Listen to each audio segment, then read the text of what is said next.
இந்த வேல்முருகன் அப்படிங்கிறவர் யார்? அவருடைய ஆரம்ப காலம் என்ன? அவர் தமிழ்நாடு விடுதலை படையோடு தொடர்புடையவர். இந்த இளவரசன் ராமசாமி அந்த தமிழரசனுக்கு பின்னாடி தமிழரசன் அவர் பார்த்துக்கிறதுக்கு வாய்ப்பே கிடையாது. இந்த குள்ளஞ்சாவடி காவல் நிலைய தாக்குதல் பற்றி அவருக்கு முன்கூட்டியே தெரியும். அந்த அளவுக்கு அவர் நெருக்கமானவர். ஏன் சொல்ல வரேன்னா,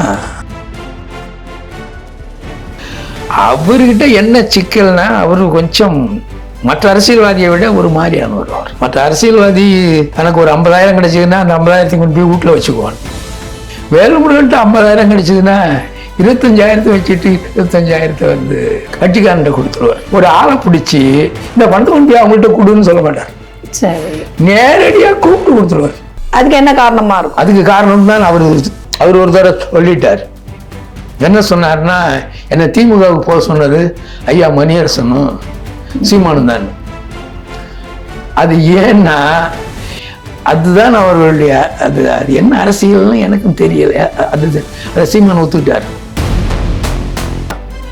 வரணும்னா வேல்முருகன் அவர்கள்ட்ட ஒரு மாற்றம் வந்ததுன்னா தமிழ்நாட்டில் ஒரு மாற்றம் வந்துடும். ஆமா, அவர் திமுக எதிர்ப்பு பக்கம் நிற்கிறாரா திமுக பக்கம் நிற்கிறாரா அப்படிங்கிறத அவர் உறுதியான நிலைப்பாட்டுக்கு வரணும். வந்துட்டார்னா பிரச்சனை இல்லை. நேட்னா வட அமெரிக்க தமிழ் தேசிய கூட்டமைப்பின் முதல் மாநாடு ஏப்ரல் 5, 2026 ஞாயிற்றுக்கிழமை அமெரிக்காவின் தலைநகர் வாஷிங்டன் டிசி புறநகரில் காலை 9:30 மணி முதல் மாலை 5 மணி வரை பதிவு மற்றும் உணவுக்கு கட்டணங்கள் இல்லை. உங்கள் வருகையை the natna.org ரிஜிஸ்டரில் கட்டாயம் பதிவு செய்யுங்கள். நம்ம பண்ணை இயற்கை அங்காடி. தொடர்புக்கு 87 54 44 92 99. உலகில் எங்கு பிறப்பினும் தமிழ் கற்கலாம் கற்பிக்கலாம். ஔவையார் பாடசாலை.org. இந்த வேல்முருகன் அப்படிங்கிறவர் யார்? அவருடைய ஆரம்ப காலம் என்ன? அவருடைய அரசியல் எங்க இருந்து ஆரம்பிச்சது? அவருடைய அரசியல் பயணம் எப்படி தொடங்குச்சு? அவருடைய ஆரம்ப காலத்தை பத்தி நீங்க சொல்லுங்க. யாருக்குமே இது வரையுமே அவருடைய ஆரம்ப காலம் பத்தி தெரியாது இல்லையா? அவர் தமிழ்நாடு விடுதலை படையோடு தொடர்புடையவர். இந்த இளவரசன் ராமசாமி அந்த தமிழரசனுக்கு பின்னாடி வந்த நம்மாரன் இவங்களோட தொடர்புடையவர். அது அவர் நிறைய கூட்டங்கள்லாம் பேசியிருக்கார். இந்த தமிழ்நாடு இந்த விடுதலை சிந்தனையாளர்களோட எல்லாம் பேசியிருக்காரு. இந்த குள்ளஞ்சாவடி காவல் நிலைய தாக்குதல் பற்றி அவருக்கு முன்கூட்டியே தெரியும். அந்த அளவுக்கு அவர் நெருக்கமானவர். ஏன் சொல்ல வரேன்னா, இப்படி ஒரு நிகழ்வு நடக்க போகுது அப்படிங்கிற செய்தி வேல்முருகன் அவர்களுக்கு முன்கூட்டியே தெரியும்.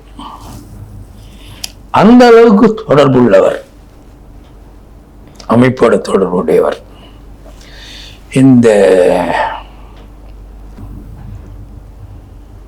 இதெல்லாம் அவருடைய பின்னணி. அவர் மற்றவர்கள் மாதிரி தமிழ்நாடு விடுதலை படைய தூரமா இருந்து பார்த்தவங்க கிடையாது. தமிழ்நாடு விடுதலை படையோட நெருக்கமான தொடர்புடையவர். அப்புறம் அப்படியே பாமக போறாரு வராரு அப்படியே இது பண்றாரு. இவங்களுடைய தொடர்புகள் இருந்ததால அவரு கொஞ்சம் அந்த செயல்பாடுகள் அந்த பேச்சு இதெல்லாம் கொஞ்சம் தனித்துவமாவே இருக்கும். மற்றவங்க மாதிரி இந்த அஞ்சு பேசுறது அப்படிங்கிற மாதிரி அவருடைய இது இருக்காது.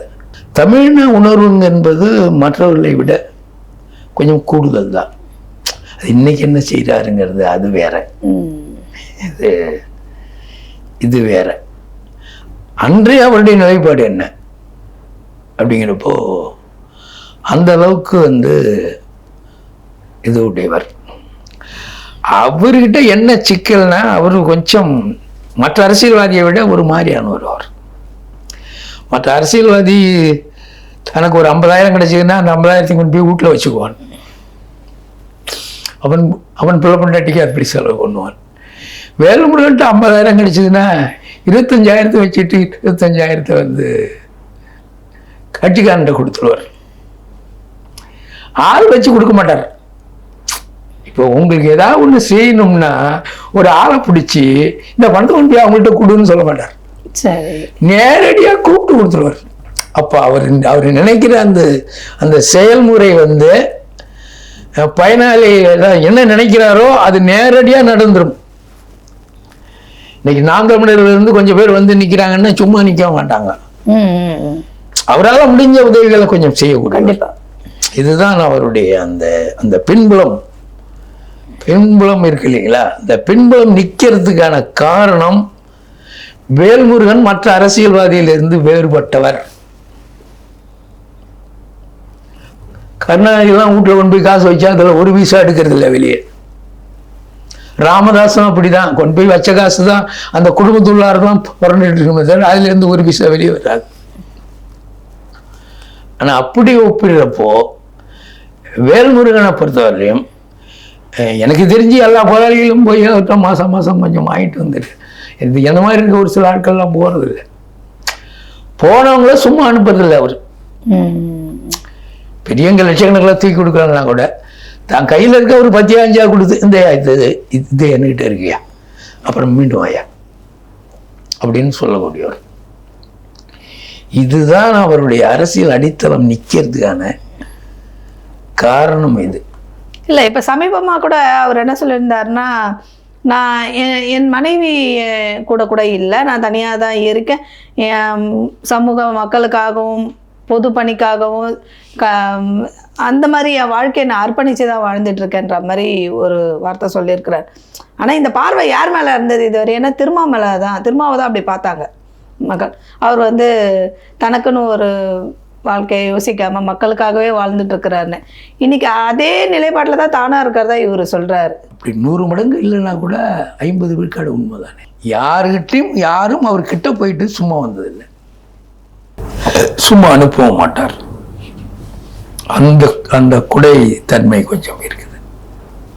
அதனால தான் அவர் நின்றுட்டு இருக்கார். யாருக்காவது ஒரு உதவி செய்யணும்னு நினைச்சிட்டாருன்னா அதை செய்யாமல் நிறுத்த மாட்டார். இப்போ ஒரு பையனுக்கு ஒரு கல்லூரி ஒரு இடம் வாங்கினோம்னா மற்றவெல்லாம் சரி பார்ப்போம்னு சொல்லிட்டு விட்டுட்டு போயிடுவாங்க. இவர் அதெல்லாம் வாங்கி கொடுத்துட்டு தான் மறுபடியும் பார்ப்பார். இதுதான் அவருடைய அடித்தளம். இன்றைக்கு நிற்கிறதுக்கான இது மற்ற அரசியல்வாதிகள்ல இருந்து வேல்முருகன் அவர்கள் வந்து நிற்கிறதுக்கான ஒரு அடித்தளம் இது. அதனால அவர் மற்றவர்கள் வந்து மாறுபட்டு நிற்கிறது. இன்றைக்கும் வந்து இந்த இவருங்க தமிழ்நாடு விடுதலை படையோட நெருக்கமாக இருக்கிறவங்களோட தான் இன்னைக்கு வந்து அவருக்கு தொடர்புகள் உண்டு. இரண்டாவது வந்து ஈழப் போராளிகள்லாம் அப்படி எல்லாம் தன்னால் முடிஞ்ச உதவிகளை செய்துட்டே இருப்பார். அதெல்லாம் அவருடைய இது. அதுதான் அவரை வந்து இன்றைக்கு அரசியலில் நிற்க வைக்குது. ஆனால் அவருடைய அரசியல் நிலைப்பாடு வந்து முழுக்க அப்படியே ஏற்றுக்கொள்ளக்கூடியதாக நமக்கு இல்லை. ஆனால் அவர்கிட்ட இந்த நற்பண்புகளும் உண்டு. அதை வந்து யாராலையும் மறுக்க முடியாது. இது வந்து அவர்கிட்ட இருக்குது நிறைய. வேல்முருகன் இன்னொரு விஷயம் சொல்லியிருக்கிறாரு. என்னன்னு பார்த்தீங்கன்னா, இப்போ நீங்கள் வந்து தமிழரசன் அவர்களுடைய நெருங்கிய பயணத்தில் இருந்தவங்க. அவர் என்ன சொல்றாருன்னா, தமிழரசன் அவர்கள் கூட எனக்கு நெருங்கிய பயணம் இருக்கு அப்படிங்கிற மாதிரி ஒரு வார்த்தை சொல்லி. தமிழரசன் அவர் பார்த்துக்கிறதுக்கு வாய்ப்பே கிடையாது. ஏன்னா மற்றபடி சுந்தரம் இவங்களெல்லாம் பார்த்துருக்கலாம். மற்றபடி இந்த ராமசாமி, இளவரசன், சுந்தரம், மாறன், ரேடியோ வெங்கடேசன், இந்த ஆலம்பாக்கம் குரியசன், இவர்களோடலாம் நெருக்கமான தொடர்பில் இருந்தார். அதே போல விடுதலை புலிகளோட நெருக்கமான தொடர்பு உடையவர். அதெல்லாம் உண்மைதான். அதெல்லாம் மறுக்க முடியாது, யாராலையும் மறுக்க முடியாது. ஆனா தமிழரசன் அவர் பார்த்துருந்தான வாய்ப்பே கிடையாது. திரும்ப பார்த்திருக்காரு. திரும்ப தமிழரசனை பார்த்திருக்காரு. ஏன்னா வந்து தடா பெரியசாமி ஊர்ல இருக்கும் பொழுது தடா பெரியசாமி ஊரும் திருமாவூரும் பக்கத்து ஊரும். Okay okay. அதனால ஒரு நாள் வந்து நான்லாம் படுத்து தூங்கிட்டு இருந்தேன். அவங்க 2 பேரும் நாங்கள் இங்கே ஒருத்தர் பார்க்க போறோம்னாங்க. அவர் வந்து மதுரை சட்டக்கல்லூரியில் படிச்சுட்டு இருக்காரு அப்படின்னு சொன்னாங்க. அப்போ போய் பார்த்துட்டு வந்தோம், பேசணும் அப்படின்னு சொல்லிட்டு இருந்தாங்க. ஆனால் வந்து தமிழரசன் அவர் நேரடியாக பார்த்ததை நான் பார்க்கல. ஆனால் அவர் வந்து பார்த்துருக்கார். தமிழரசன் வந்து திருமாவை பார்த்துருக்கார். ஓரிரு தடவை பார்த்துருக்கிறதுக்கான வாய்ப்புகள் இருக்குது. மற்றபடி இவர் வேல்முருகன் ரொம்ப சின்ன பையன். அவர் வயதில் கொஞ்சம் வந்து ஏன்னா தமிழரசன் 87 இறந்துடுறார். அதனால அவர் வந்து இவர் நேராக பார்த்துருக்கிறதுக்கான வாய்ப்புகள் வந்து மிக குறைவு. குறைவு. ஆமாம். அப்புறம் அவங்க ஏதாவது சொல்லிக்குவாங்க, அது வேற. ஆமாம், சும்மா கேள்விப்பட்டவங்கெல்லாம் தானும் பார்த்ததா சொல்லிக்குவாங்கல்ல, அது அப்படி இருக்கலாம். ஆனால் அதுக்கான வாய்ப்புகள் மிக குறைவு. அதனால் இன்றைக்கு ஒரு மாற்றங்கள் வரணும்னா வேல்முருகன் அவர்கள்ட்ட ஒரு மாற்றம் வந்ததுன்னா தமிழ்நாட்டில் ஒரு மாற்றம் வந்துடும். ஆமாம், அவர் திமுக எதிர்ப்பு பக்கம் நிற்கிறாரா திமுக பக்கம் நிற்கிறாரா அப்படிங்கிறத அவர் உறுதியான நிலைப்பாட்டுக்கு வரணும். வந்துட்டார்னா பிரச்சனை இல்லை, தமிழ்நாடுக்கே ஒரு. ஏன்னா வேல்முருகனும் நின்றார்னா அதிமுக எளிமையாக வெற்றி பெற்றணும். அது ஒரு சிக்கலே கிடையாது. வன்னியர் தொகுதிகள்ல எல்லாத்துலையும் வெற்றி பெற்றுவாங்க. ஆனால் அவர் தனிச்சு நின்னார்னா ஒரு கேள்விக்குறி வருது. அப்போ இன்னைக்கு திமுக வீழாமல் இருக்கிறதுக்கும் வேல்முருகனே ஒரு காரணமாயிடுவார். அதனால அவருடைய எதிர்கால அரசியல் கடுமையாக பாதிக்கப்படும். ஏன்னா அண்மையில ஒரு விஷயம் நடந்துருச்சு. என்னன்னு பாத்தீங்கன்னா, வேல்முருகன் அவர்களுடைய சகோதரர் ராமதாஸ் ஐயா போய் பார்த்திருக்காரு. அப்ப அப்படி அதை வச்சு பார்க்கும்போது ஒருவேளை வேல்முருகனுக்கும் அன்புமணிக்கும் இடையில தான் உரசலா அப்படின்னு ஒரு கேள்வி உருவாகுது இல்லையா இந்த நிகழ்வுல இருந்து? இல்ல, அது என்ன பிரச்சனைனா, அப்ப எல்லாருமே திமுக காரங்க என்ன பண்ணிட்டாங்கன்னா, ராமதாஸ் ஐயாவை பார்த்து அவங்க எல்லாம் திமுக பக்கம் கொண்டு வரணுங்கிற அந்த முயற்சியில் ஈடுபட்டாங்க. வேல்முருகனும் அந்த முயற்சி தான்.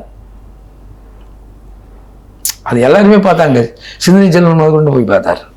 சிந்தனை செல்வன், இவர் வேல்முருகன், அவங்க அண்ணன் இருமா, எல்லாருமே போய் பார்த்தாங்க. அது காரணம் அவரை உடைச்சி எடுத்துட்டு திமுக ஆதரவான நிலை கொண்டு வந்துடணும். அவங்க கொஞ்ச நாள் அதெல்லாம் உசுப்பிட்டு இருந்தாங்க. தந்தை மகனுக்கு இடையில உள்ள சிக்கலை ஊதி பெருசாகிட்டு இருந்தாங்க. அது பெருசாகிட்டு இருந்தா கூட அவங்க சமாதானம் ஆயிருக்கலாம்ல. அது அவங்களுக்கு இடையில உள்ள சிக்கல் தானே அது ரொம்ப முதன்மையானது. இப்போ யார் சொன்னா என்ன, தந்தை மகன் தானே உட்காந்து பேச வேண்டியதானே எல்லா பிரச்சனையும். உட்கார்ந்தாலே முடிஞ்சிருச்சு.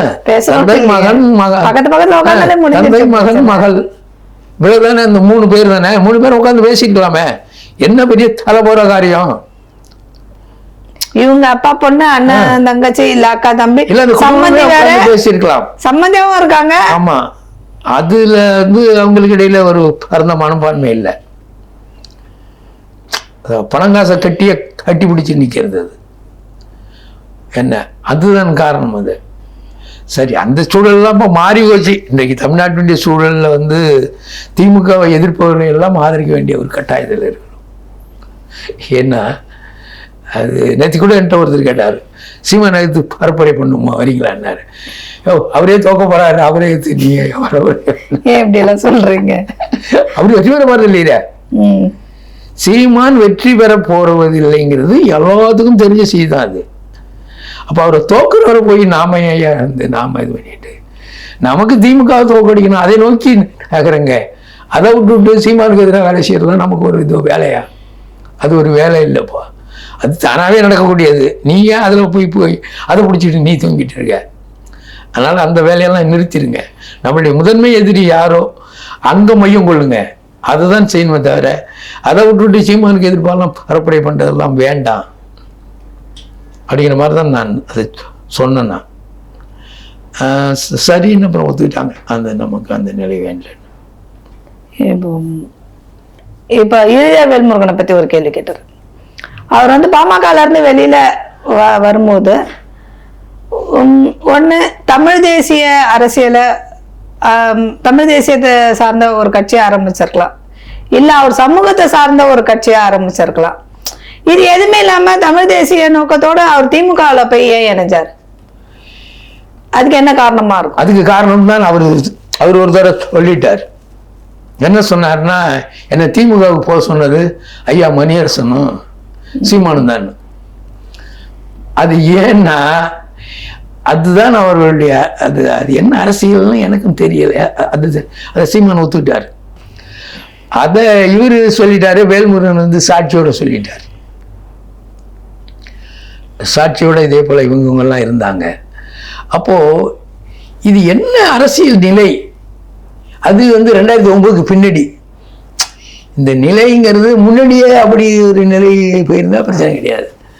அப்போ என்ன அவரையும் வேல்முருகனையும் வந்து ஒரு இது பெறாம, தெளிவு பெறாம, அவர்கிட்ட பேசாம அவரை பிடிச்சி தள்ளி விட்டாங்க போல். நீ அந்த பக்கம் போயா? ஏன்னா அவருக்கு இல்லை, அவர் அதை மனம் திறந்து சொன்னார்ல. ஐயா மணியரசனும் சீமானும் தான் என்ன இந்த பக்கம் போக சொன்னாங்க. அது என்ன சிக்கல்னா, இதுதான் சிக்கல், அடிப்படையான அரசியல் தான். திராவிடம் முதன்மையான எதிரியா, ஆரியம் முதன்மையான எதிரியா? இதுக்கு ரெண்டுக்கும் இடையில ஒரு பகை இருக்க மாதிரி அப்படியெல்லாம் இருக்கா? அந்த கேள்விக்கு நீங்க விடை கண்டால் ஒழிய இது இவங்களை பத்தி நம்ம குறை சொல்லிட்டு இருக்க. அதான் அங்க உள்ள சிக்கல்.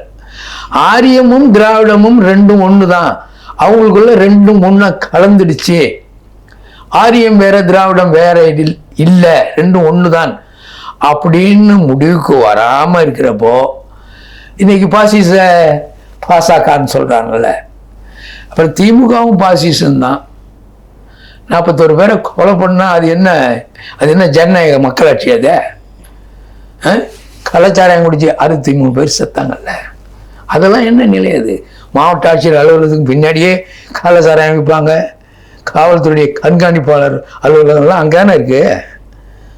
அப்போ இது என்னன்னு சொன்னாக்க, இன்றைக்கு தமிழ்நாட்டில் வந்து இந்த திராவிடங்கிறது முற்போக்குன்னு, திராவிடம்னு ஒண்ணு இல்லை, எல்லாம் ஆரியத்தினுடைய கிளை தான் அப்படின்னு புரிஞ்சிக்கலன்னா இந்த தமிழ் தேசியர்கள்ட்ட இந்த சிக்கல் வந்துட்டு இருக்கு. அதுதான் இன்றைக்கு அடிப்படையான காரணம். மற்றபடி ஐயா மணியரசனை பற்றியோ, மற்றபடி சீமானை பற்றியோ, வேல்முருகனை பற்றியோ, இது நாம் இவர்கள்ட்ட மட்டுமே குறை காணாம இந்த தத்துவம் தான் காரணம். ஆரியமும் திராவிடமும் ஒன்றா கலந்துடுச்சு, இதுல ஒன்றும் வேறுபாடு இல்லை அப்படின்னு ஒரு முடிவுக்கு வந்தது தான். இப்போ எங்களை மாதிரி ஆட்கள் தான் அந்த முடிவுக்கு தான் வந்திருக்கோம். ஆரியமும் திராவிடமும் ஒன்றும் வெவ்வேறு இல்லை, எல்லாம் ரெண்டும் ஒன்று தான். அதனால இன்றைய சூழல்ல திமுக தான் தமிழ்நாட்டினுடைய முதன்மை எதிரி, அந்த திராவிடம் தான் முதன்மை எதிரி. அதை வீழ்த்தணும் அப்படிங்கிற நிலையில இருந்து தான் நாங்கள் இந்த கருத்துக்களை பேசிட்டு இருக்கோம். வேல்முருகன் தான் இன்னும் வந்து ஈவேரா படத்தை வச்சுட்டு சுற்றுறாரு. ஆமா, அதை சீமான் வந்து அதை புறக்கணிச்சிட்டாரு.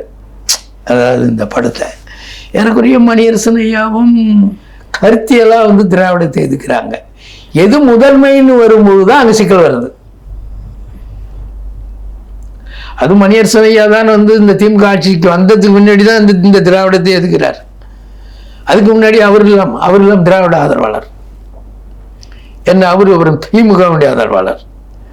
அதெல்லாம் முடிஞ்சு இந்த திமுக ஆட்சி வந்து இந்த இலக்கியங்கள்லாம் அந்த இது பண்ணி திராவிட கலைஞன்னு உருவாக்கணும் அப்படின்னு அந்த திராவிடத்தை முன்னிறுத்திற்கான அந்த முயற்சியில் ஈடுபடுறப்பதான் அணிகள்கிட்ட அந்த எதிர்ப்பு வந்துருச்சு.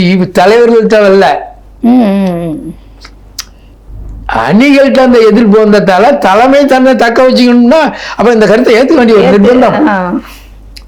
தலைமை என்பது வந்து முன்கூட்டியே தீர்மானிக்கணும். தலைமை என்பது முன்கூட்டியே தீர்மானிச்சு இந்த பாதையில் தான் இது போகும் அப்படின்னு முன்கூட்டியே தீர்மானிச்சு சொல்றதுதான் தலைவர்கள்.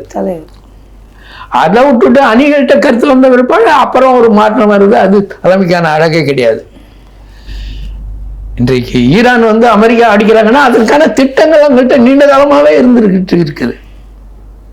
அந்த நீண்ட காலம் அந்த திட்டம் இருந்ததால தான் அதற்கான தயாரிப்புகள் எல்லாம் செய்துக்கிட்டு இன்னைக்கு அடிக்கிறாங்கன்னா, அடிச்சு நிற்கிறாங்கன்னா அதுதான் காரணம். அப்போ அந்த தலைமை வந்து அவர்கள் மதக்குருமார்களாக இருந்தாலும் அவர்கள் மதவாதிகளாக இருந்தாலும் அமெரிக்கா வந்து உலக மக்களுடைய எதிரி. அவன் நமக்கு எதிரி தான், என்னைக்கா இருந்தாலும் எதிராக நிற்பான். ஏன்னா சதாம் தூக்கில் போட்டான், கெய்பாவில் அதிபரை போட்டான், வெனிசுலா அதிபரை தூக்கிட்டான். இப்படியெல்லாம் தூக்குறப்ப நாளைக்கு நம்ம வந்து தூக்க மாட்டானா அப்படிங்கிற அந்த திட்டமிடல் வந்து நீண்ட காலமா இருந்ததால தான் அந்த ஈரானுடைய அம்மா அதிகாரிகள் அவ்வளவு பேர் அழிஞ்சாலும் இன்றைக்கு மீண்டும் மீண்டும் அவங்க நிற்கிறதுக்கான காரணம் வந்து அந்த அடித்தளம் வந்து வலிமையா இருக்குது. நம்ம வந்து அமெரிக்காவை எதிர்த்தாலும் வாழ முடியுங்கிற அந்த அடித்தளம் அவங்கள்ட்ட இருக்குது. அதே போல இங்க ஒரு அடித்தளம் இல்லாமல் இருக்குது. திராவிடம் எதிரிங்கிறதுலையே அடித்தளம் ஒன்று. இன்னும் வந்து திராவிடம் தான் முதன்மை எதிரி அப்படிங்கிறது அந்த கருத்தியல் வந்து இல்லாதால தான் இவ்வளவு சிக்கலுக்கான மூல காரணம். அதை வந்து தத்துவ பிழையாக தான் பார்க்கணும். அதை வந்து இனிமையாத ஒரு மாற்றம் வருதான்னு பார்க்கணும். மற்றும் கட்டாயப்படி வந்து மீண்டும் திமுக ஆட்சி வந்ததுன்னா மிக கொடுமைகள் நடக்கும். திமுகவுக்கு எதிர்ப்பாக அப்புறம் ஒரு பயிலும் பேச விட முடியாது. அவங்க இப்பயே தயார் நிலையில் தான் இருக்காங்க. அடுத்த ஆட்சி வரட்டும், நம்மெல்லாம் பார்த்துக்கலாம் அப்படிங்கிற அந்த என்ன அந்த அந்த இதிலெல்லாம் குழித்தலையிலெல்லாம் ஒரு சும்மா ஒரு வெற்றில குழிய படம் எடுக்க போகிறவங்களே அடிக்கிறாங்கல்ல. காவல்துறை அவங்களுக்கு ஆதரவாக நிற்கிதுல்ல. அப்போ அதனால் திமுக ஆட்சி வர்றதுங்கிறது ஒரு மாபெரும் வந்து ஒரு ஒரு மோசமான ஒரு மிக மோசமான ஒரு ஆட்கள் வர மாதிரி தான் அது. மீண்டும் அந்த ஆட்சி வந்ததுன்னா அப்புறம் அவங்க இந்த பாத்திரமெல்லாம் கொடுக்குறாங்களா அண்டா குண்டா, மக்கள்லாம் அதை வச்சுட்டு பிச்சை தான் எடுக்கணும். மிக ஒரு கொடுமையான ஒரு ஒரு சூழல். இந்த சூழலில் மாற்றம் வரலன்னாக்க தமிழ்நாடு வந்து ரொம்ப சிக்கலில் தான் மாட்டிட்டு இருக்கு. திமுக என்பது தெலுங்குடைய கட்சியாக மாறிட்டு வருது படிப்படியாக.